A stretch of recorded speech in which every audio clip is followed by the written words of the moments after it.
स्वतः कान्होजी काकांसाठी, आमच्यासाठी. आम्ही सांगतो, हा लढा त्या चेहऱ्यांसाठी आहे. आपलं आयुष्य आपण झेंड्यासारखं वाऱ्यावर उधळून लागतो, पण खाली ज्या पडावर तो भगवा तग धरून उभा आहे. हा लढा त्या हातांसाठी आहे ज्यांच्यात इच्छा असूनही लढण्याचं बळ नाही. हा लढा त्यांच्या घोडे प्रचंड पायदळ बुलंद तोफा घेऊन मराठ्यांना मातीत तोडवत चिरडत गाडत आपल्या तोंडाशी आलाय. त्या आदिलशाहीला आपण टाकून देऊ.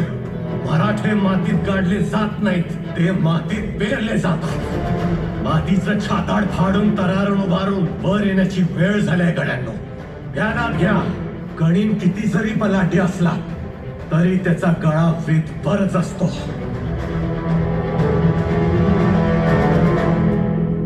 आम्ही आऊसाहेबांचं बोट धरून आमच्या मातीत परतलो.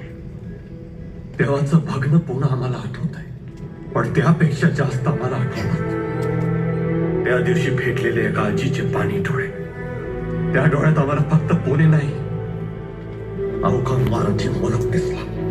त्या डोळ्यात आम्हाला दिसली कोलमडलेली घरं, उद्ध्वस्त देवळं, बेचिराग मन आणि पराभूत मन. त्या आजीचे डोळे आमच्या आऊसाहेबांचे डोळे. त्या आजीचे डोळे तुमच्या माय माऊलींचे डोळे. त्या आजीचे डोळे आई भवानीचे डोळे. त्या नजरेला नजर द्यायचे मला, तुम्हाला, आपल्याला, इथल्या रायतेला. त्याच आई भवानीची नजर लावली या तलवारीला.